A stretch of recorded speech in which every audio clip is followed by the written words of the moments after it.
তারপরে আপনি মনে করেন পবিত্রতা অর্জনের ক্ষেত্রে আপনি যেই ফানি দ্বারা পবিত্রতা অর্জন করবেন, এই ফানিটার 3টা কোয়ালিটি লাগবে। যে কোনো ফানি দ্বারা পবিত্রতা অর্জন হাসিল করা হবে না। ফানির মধ্যে কমপক্ষে 3টা গুণ থাকতে হবে। একটা ফানির মধ্যে 3টা গুণ থাকে, আর 3টার মধ্যে কমপক্ষে 2টা আপনি যেই ফানি দ্বারা ও গোসল করে পবিত্রতা হইবেন, ওই ফানিটার মধ্যে কমপক্ষে 2টা গুণ থাকতে হবে, না হইলে ওই ফানি দ্বারা ও গোসল করলেও আপনি পবিত্র হবেন না। ফানির মধ্যে 3টা গুণ থাকে। একটা হলো পানির কালার, রং। পানির একটা কালার আছে না, দেখবেন অনেক গাড়ের পানি ফাতা ফইরা মইরা পানির কালার মরে গেছে, তাহলে এটা পরিষ্কার পানি না, কালার এটার ভালো না। 1 নম্বর হলো রং, 2 নম্বর হলো তার গন্ধ, 3 নম্বর হলো স্বাদ। পানি খাইলে একটা স্বাদ লাগে না, স্বাদ থাকতে হবে, তার গন্ধটাও ভালো থাকতে হবে, তার রংটাও ভালো থাকতে হবে। এখন যদি মনে করেন আপনার একটা জিনিস নাই, পানির 3টা গুণ তাহার কথা, রং, গন্ধ, স্বাদ, একটা জিনিস নাই, বাকি 2টা আছে, এরপরে এই পানি দ্বারা পবিত্রতা অর্জন করা যাবে, ওযু গোসল করা যাবে, পবিত্রতা হাসিল করা যাবে। কিন্তু যদি পানির মধ্যে রঙও নাই, গন্ধও নাই, স্বাদও নাই, এই পানি দ্বারা আপনি ওযু করেন, গোসল করেন, পবিত্রতা হাসিল করেন, তাহলে পবিত্রতা হাসিল হবে না। এই ধরনের পানি আসেনি? আছে। এমন কিছু কিছু পুকুর আছে অনেক ডুবার মতন, যেগুলার পানি ফাতার মধ্যে ফাতা পরে বা বিভিন্ন কারণে পানির রঙও চলে গেছে, গন্ধও চলে গেছে, স্বাদও চলে গেছে, এটা মুখে লওয়া যায় না, এটার কালার ডিসকালার হয়ে গেছে, এটার কোনো স্বাদ নাই, তাহলে এই পানি দ্বারা পবিত্রতা হাসিল করা যাবে না। তাহলে আপনি আমি যেই পানি দ্বারা পবিত্রতা অর্জন করবো, এই পানিটাও কি লাগবে? পবিত্র পানি লাগবে। এই জন্য আল্লাহ রাব্বুল আলামিন বলছেন, আনজালা মিনাস সামাই মাআন তাহুরা, আমি আসমান থেকে তোমাদের জন্য যে বৃষ্টি নাজিল করি, পানি নাজিল করি, এটা মান তাহুরা, এটা পবিত্র পানি। জুড়ে বলেন সুবহানাল্লাহ। কেন নাজিল করি?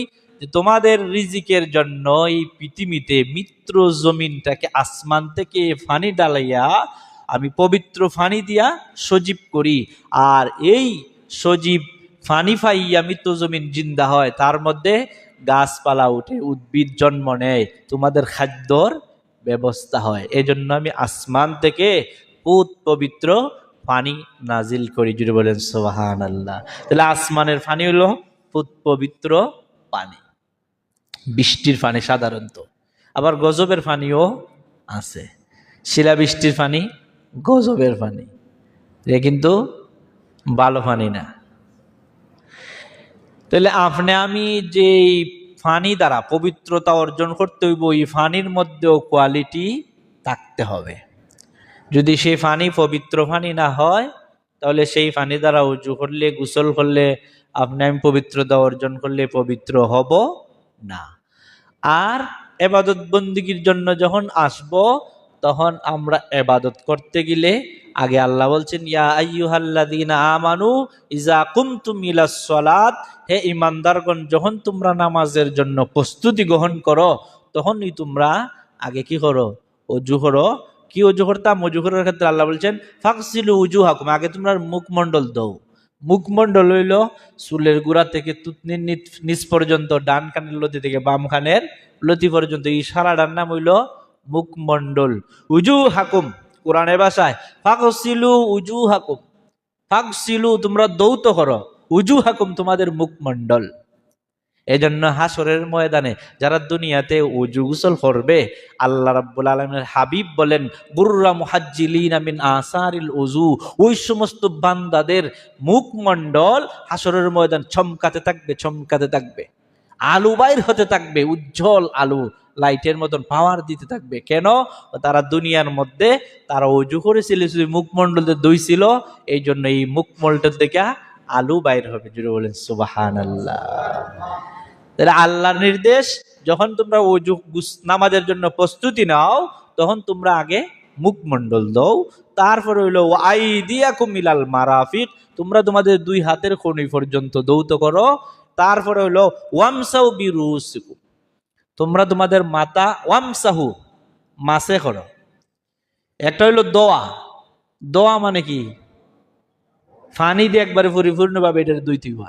আর মাসে করা মানে কি? ফানি লাগাইয়া, আমরা তো ফানি লাগাইয়া এটাত লাগাই লিবেন, এটা মাসে হয়ে যাবে। স্পর্শ করা। দেখেন আল্লাহ রাব্বুল আলামিন ওযুর বিধান দিয়েছেন, ৬০টা কাজ করছেন ফরজ, এর মধ্যে ৩টার ক্ষেত্রে বলছেন ফাগসিলু, তোমরা দৌত করো। আমরা যখন কোনো একটা জিনিস পুকুরে লিয়া যাই দোয়ার জন্য, তখন এটার মধ্যে ভালো করে পানি লাগাইয়া সুন্দর করে দইনি না, এমনি একটু পানি লাগাইয়া লইয়া চলে আসি, ভালো করে পানির ভিতরে ডুগাইয়া একবার ভালো হইয়া বসাইয়া দৌত করে পরিষ্কার করে নিয়ে আসি। আল্লাহ বলছেন ফাগসিলু উজুহাকুম আইদিয়াকুম ইলাল মারাফিক ওয়ামসাউ বিরুসিকুম আরজুলাকুম ইলাল কাবাইন। তোমরা যখন নামাজ পড়তে যাইবে ইমানদাররা, তখন তোমরা ৪টা কাজ করা ফরজ। এর মধ্যে ১ নাম্বার হলো মুখমণ্ডল দৌত করা, ২ নাম্বার ২ হাতের কণি পর্যন্ত দৌত করা, ৩ নাম্বার মাথা মাসে করা, ৪ নাম্বার ২ পায়ের টাকনু সহ দৌত করা। ৪টা কাজ করা ফরজ, এর মধ্যে ৩টা দৌত করা আর একটা হইলো মাসে করা। ৩টা কি দা? দৌত করা আর একটা হইলো মাসে করা। মাসে করা আর দৌত করার পার্থক্যটা কি? মাসে করা মানে স্পর্শ করিয়া আমনে চললেই হবে, আর দৌত করা মানে এটা ভালো করে পরিষ্কার করতে হবে। মুখমণ্ডল আপনার ভালো করে পানি পৌঁছাতে হবে, হাত কনুই পর্যন্ত আপনার ভালো করে পানি দিয়া টেপ থেকে ডাইলিয়া দইতে হবে, ২ পায়ের টাকনু পর্যন্ত আপনার সমস্ত জায়গায় পানি পৌঁছাতে হবে। এটা দোয়া। আর মাথার ক্ষেত্রে দোয়া না, মাথার ক্ষেত্রে কি বলছেন? মাসে করা। ওয়ামসাউ বিরুসিকুম, মাসে করো। মাসে করে কি? আমরা হাতও পানি লাগাবেন টেপ থেকে, এক হাত পানি লইয়া মাথার দিবেন না হাত পানি দিলেন দিয়া মাসিফ। দেখেন মাথার ক্ষেত্রে আল্লাহ বলছেন ফামসাহু, তোমরা মাথা মাসে করো। মানে টেপ থেকে টেপের নিচে হাত দিলেন, পানি হাতও উঠলো, এই পানি আর হাতও রাখন লাগবে না, এক ডব্বা পানি নেওয়ান লাগবে না, যে বাদ এখন আপনার হাতে কোনো পানি নাই, এখন আপনি মাথা মাসে হয়ে যাচ্ছেন। এটার হয় মাথা মাসে করা, এটার হয় মাসে করা।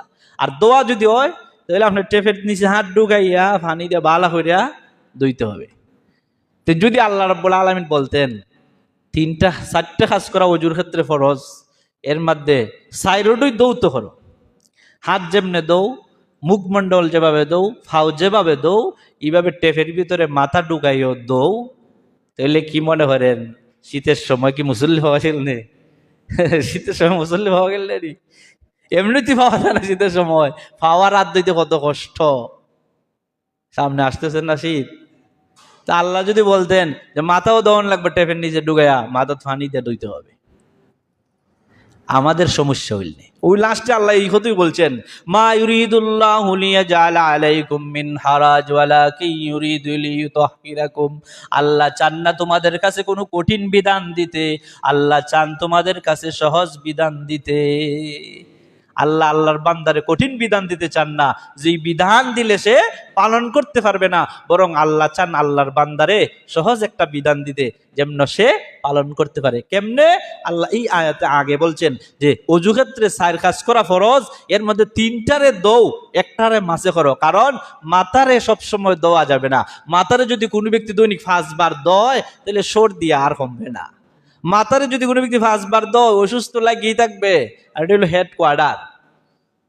হাত দৈনিক ৫ বার না ১০ বার দইলে সে অসুস্থ হবে না, ফাও দইলেও তো অসুস্থ হবে না, মুখমণ্ডল দইলে অসুস্থ হবে না।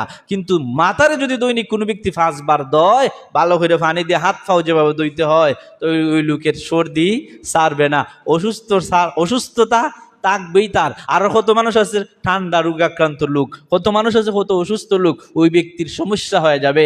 এজন্য আল্লাহ শেষের দিকে আয়াতে বলছেন, আল্লাহর হিকমত বুঝাতে বড় কঠিন। শেষের দিকে আল্লাহ বলছেন মা ইউরিদুল্লাহু লিয়াজআলা আলাইকুম মিন হারাজ, আল্লাহ তোমাদেরকে কোনো কঠিন বিধান দিতে চান না, আল্লাহ তোমাদেরকে সহজ বিধান দেন। জোরে বলে সুবহানাল্লাহ। যদি আল্লাহ রাব্বুল আলামিন আমাদেরকে কঠিন বিধানটা দিয়ে দিতেন বলে মাথাটাও দইতে হবে, দইতে হলাম না আমরা বাধ্য হয়ে, কিন্তু আমাদের জন্য কঠিন হয়ে যেত। এজন্য আল্লাহ আমাদের জন্য সহজ করে দিয়েছেন, ৩টি অঙ্গ দৌত করা ফরজ আর একটা অঙ্গ মাসে করা ফরজ। এজন্য আমরা মাথারে দই না, মাথারে কি করি? মাসে করি। সহজ করে দিয়েছেন। এবং আরো কেমন সহজ করছেন? এখন আপনি এমন পরিস্থিতি, আপনি ওযু করতে পারবেন না, এমন পরিস্থিতি সৃষ্টি হয়েছে, আপনি অসুস্থ হয়ে গেছেন। এখন অসুস্থ ব্যক্তি তো নামাজ পড়তে হবে, তার তো নামাজ মাফ নাই। ফাও ভাঙ্গা যাক, আধ ভাঙ্গা যাক, আপনার যে অবস্থা থাকুক, যদি বেইন ঠিক থাকে তাহলে নামাজ পড়তে হবে। নামাজ কোনো মাফ নাই, নামাজ কোনো মাফ নাই। যুদ্ধের ময়দানে কেউ নামাজ, এখন ওই ব্যক্তি যদি অপবিত্র দেখাতে, পবিত্র হইব কেমনে? আল্লাহ কেমনে সহজ করে দেন দেখেন। আল্লাহ রাব্বুল আলামিন বলেন, ওয়াইন কুনতুম জুনুবান ফাত্তাহহারু, যদি তোমরা অপবিত্রতা হো, জুনুবি থাকো, তাহলে পবিত্রতা অর্জন করো। ওয়াইন কুনতুম জুনুবান ফাত্তাহহারু ওয়াইন কুনতুম মারদা আও আলা সাফারিন, তোমরা যদি অসুস্থ থাকো, আও আলা সাফারিন, অথবা সফরের মধ্যে থাকো, আও জাহাদুম মিনকুম মিনাল গায়েত, অথবা তোমাদের কেউ বাথরুম সেরে আসে, আউলা মাস্তুমুন নিসা, অথবা মহিলার সঙ্গম থেকে চলে আসে, ফালাম তাজিদু মা আন, ওর পরে ওই লোকে আর পানি পায় নাই, এখন পানি নাই তার কাছে, তো সে তো না এবাদত বন্দি করতে হবে, এবাদত বন্দি তো বাদ যাবে না, নামাজ তো তার পড়তে হবে। এখন এই যে পরিস্থিতি সৃষ্টি হলো, যদি আল্লাহ এটা সহজ করে না দিতেন, আল্লাহ সহজ করে দিছেন যে এখন পানি নাই, এখন পানির বিকল্প ব্যবস্থা করতে হবে। পানির বিকল্প ব্যবস্থা কি? এখন তায়াম্মুম করতে হবে। তায়াম্মুম কিভাবে? আল্লাহ রাব্বুল আলামিন বলেন, ফাতায়াম্মামু সাঈদান তাইয়্যিবা, তোমরা পবিত্র মাটি দ্বারা তায়াম্মুম করো। তায়াম্মুম শব্দ অর্থ হলো ইচ্ছা করা। ইচ্ছা করা মানে কি? আয় আল্লাহ, আমি অপবিত্র, এখন আমি পবিত্র হওয়ার ইচ্ছা করতেছি, পবিত্র হওয়ার নিয়ত করতেছি, আমি তো এখন পানি পাইতেছি না। আর পানি যদিও আমার কাছে থাকে, মনে করেন লোক অসুস্থ, এই লোক এমন অসুস্থ, মুসলিম অভিজ্ঞ ডাক্তার বলছে ওই লোক পানি ব্যবহার করতে পারবে না, নিষিদ্ধ পানি ব্যবহার করা, পানি ব্যবহার করলে তার রোগ বেড়ে যাবে, তখন সে তো নামাজ পড়তে হবে, তার তো ইবাদত বন্দেগী বাদ দিতে পারবে না। কি করতে হবে? আল্লাহ সহজ করে দিছেন, যদি কোনো ব্যক্তি অসুস্থ থাকে তাহলে সে তায়াম্মুম করবে। মনে করেন আপনার সমস্ত অঙ্গ সুস্থ, আপনার এইখানের মধ্যে খাটছে, এমন খাটা খাটছে, ডাক্তার বলছে এই জায়গায় পানি লাগাইতে পারবেন না, আপনার খাটা ভালো হবে না। এখন আপনি বাকি অঙ্গগুলো ধুইলেন, কিন্তু এই জায়গায় আপনি ধুইতে পারবেন না, এই জায়গায় আপনি মাছে করবেন, আপনি ব্যান্ডিশের উপর দিয়া মাছে করবেন, পানি লাগাইতে ধুইতে পারবেন না, কিন্তু হাত ধোয়া তো কোনই পর্যন্ত ফরজ। এখন আপনার এই যে সমস্যা হইল, হাত কেটে গেল, অভিজ্ঞ মুসলিম ডাক্তার বলেছে যে এখানে পানি লাগানো যাবে না, এখন কি করতে হবে? মাছে করবেন, উফরি দিয়া, ব্যান্ডিজের উপর দিয়া মাছে করে অজু, মাছে করে অজু করতে হবে। তে ওই যে আপনি অসুস্থ অবস্থায় আপনারা যে বিকল্প আল্লাহ রাব্বুল আলামিন একটা ব্যবস্থা দিয়েছেন, এইটাই আপনি আমার প্রতি আল্লাহ ইহসান করেছেন। যদি বিকল্প না দিতেন, বিকল্প আল্লাহ রাব্বুল আলামিন বৈধ আরেকটা পন্থা না দিতেন, তাহলে আমরা কঠিন মধ্যে পড়ে যেতাম। আল্লাহর বিধিবিধান পালন করতে আমাদের অনেক কঠিন হইতো, আমরা অনেকভাবে পারতাম না পালন করতাম। এই জন্য আল্লাহ রাব্বুল আলামিন আমাদেরকে বিকল্প আর একটা সহজ পদ্ধতি সৃষ্টি করে দেন, যেন কঠিনটা না পারলে, এমন পরিস্থিতি সৃষ্টি হলে যেন আরেকটা বিকল্প পরিস্থিতির মধ্যে আমরা যাই, এরপরে যেন আমরা আল্লাহর ইবাদত বাদ না দেই, যেন আল্লাহর হুকুম আমরা মানি। এজন্য আল্লাহ বিকল্প পদ্ধতি আমাদেরকে সৃষ্টি করে দেন। তো আল্লাহ রাব্বুল আলামিন বলেন, যদি কোনো ব্যক্তি অসুস্থ থাকে, সফরের মধ্যে থাকে, কোনো ব্যক্তি বাথরুম থেকে আসে, এই ধরনের পরিস্থিতি সৃষ্টি হয়, তাহলে সেই ব্যক্তি পানি এখন যদি না পায়, তাহলে সে ব্যক্তি তায়াম্মুম করবে। ফাতায়াম্মামু সাঈদান তাইয়্যিবা, পবিত্র মাটি দ্বারা তায়াম্মুম করে ফেলবে। আর তায়াম্মুমের ক্ষেত্রে দুইটি কাজ করতে হবে, একটা হলো ফামসাহু বিউজুহিকুম, তোমরা তোমাদের মুখমণ্ডল মাসে করবে, আর ও আইদিয়াকুম মিনহু, তোমাদের হাত মাসে করবে। এই হলো দুইটা, আর একটা হলো নিয়ত করা। এই হলো তায়াম্মুমের ফরজ তিনটা। তাহলে আমরা যদি এমন পরিস্থিতি সৃষ্টি, মনে করেন কোনো ব্যক্তি অসুস্থ থাকে, তাহলে সে পানি ব্যবহার না করতে পারলে এখন নামাজ তো পড়তে হবে। কিভাবে পড়বে? তায়াম্মুম করে নামাজ পড়বে, নামাজ বাদ দেওয়া যাবে না।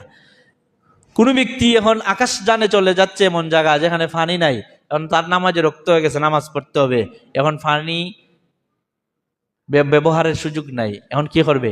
তায়াম্মুমের মাধ্যমে সে তায়াম্মুম করে ফেলবে, নামাজ আদায় করে নিবে, তার আল্লাহর হুকুমটা পালন হয়ে যাবে, কোনো সমস্যা নাই।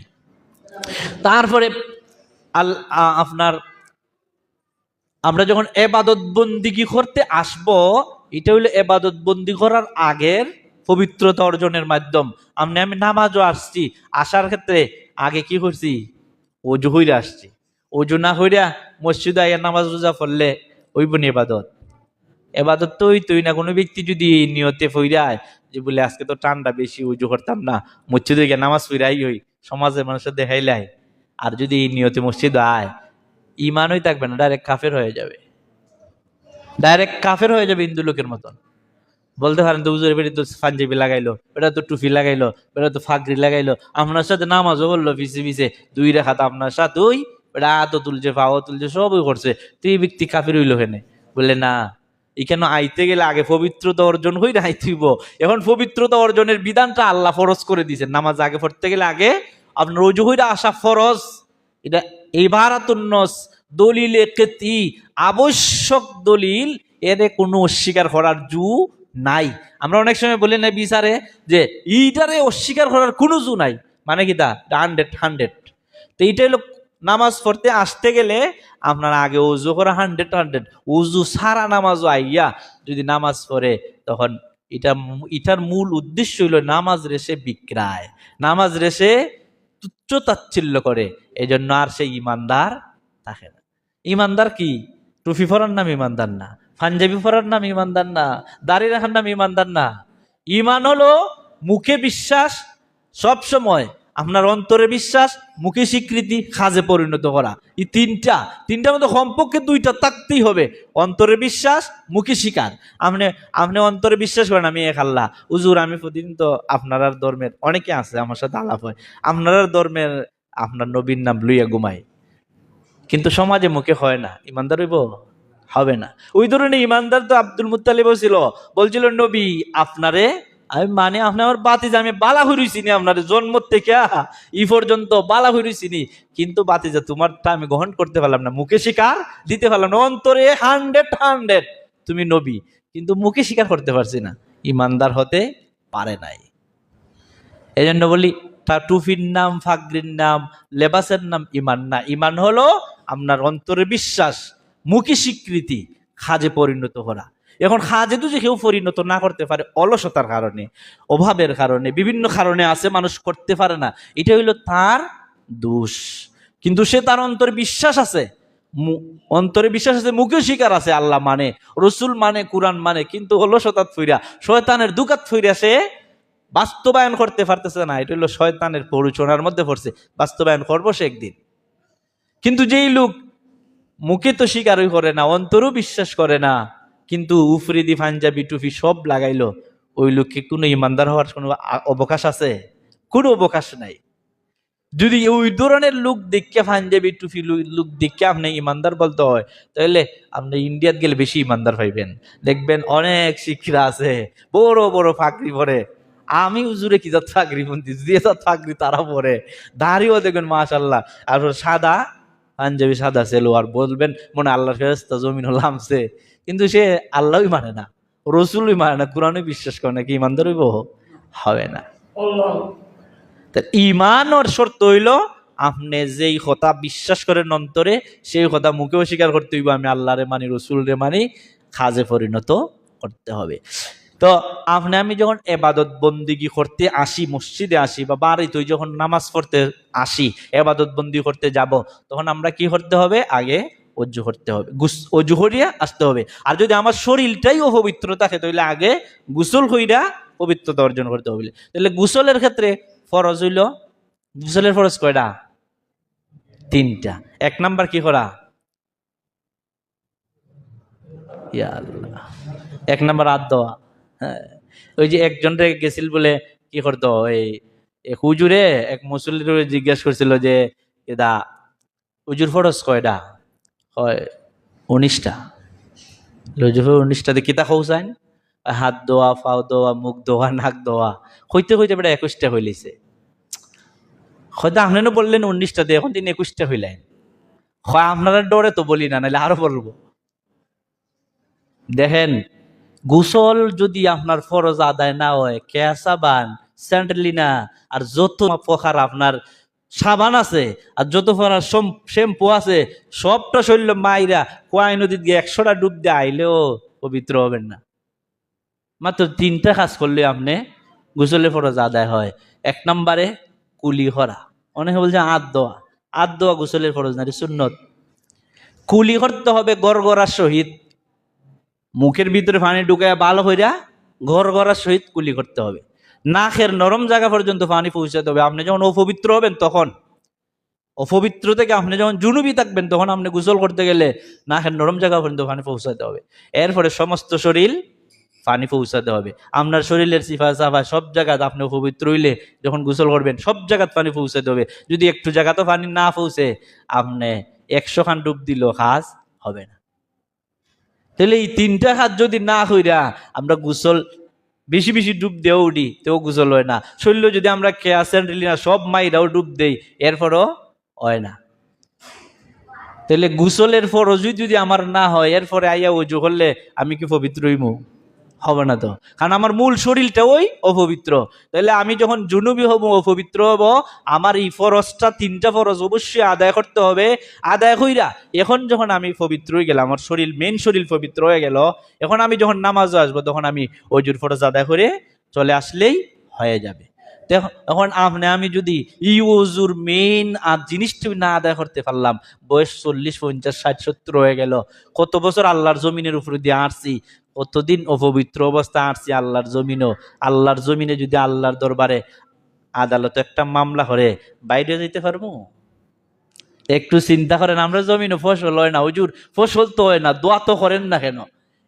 গত বছর আমাদের এলাকাতে বলি, আপনার চৈত্র মাসে বৃষ্টি হয় না, সব ফাটা চৌচির 3 দিন নামাজ পড়া হয়েছে। এলাকার সমস্ত হুজুরে গিয়ে নামাজ পড়ে, নামাজ হইলে কাজ হয় না। এখন কিছু মানুষ আছে না, একটু অন্য টাইপের মানুষ, এরা হয় কিতা মোল্লা হলতে নামাজ পড়ে, নামাজ তো আর বৃষ্টি হয় না, আসলে বৃষ্টি হয় না। কারণ সবাই তো খান দেয়, ইমাম সাহেব বলেন, মুয়াজ্জিন বলেন, মানুষ সবার তুই আল্লাহর দরবার ফরিয়াদ, সকলেই কম বেশি ফাফি, কিন্তু বৃষ্টি তো আর হয় না, হইছে না ওই। অনেক মানুষ আছে ক্রিটিসাইজ করে, বা অনেক আছে ডঙ্গে ডঙ্গে মানুষে বলে না, তো উজুরারে মানুষ খুব ডিস্টার্ব করে। আমরা মাঝে মাঝে বাড়ি যাই, আমরাও ডিস্টার্ব করে। আল্লাহর রহমতে যখন বৈশাখ মাস আসলো, এখন দেখা যায় বৃষ্টি আর শেষ হয় না, বৃষ্টি পড়ে, 5 সময় বৃষ্টি পড়ে।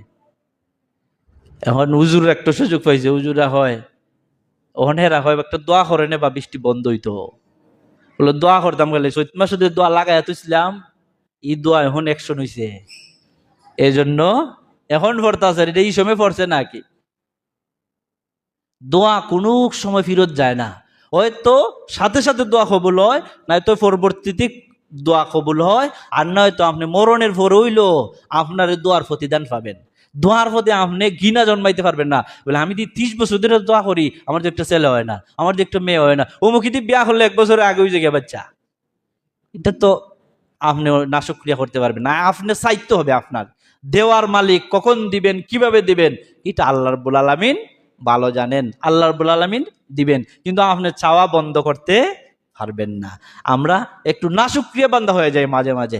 আল্লাহ রাব্বুল আলামিন যতটুকু বললাম আমাদেরকে যেন আমল করার তৌফিক দান করেন।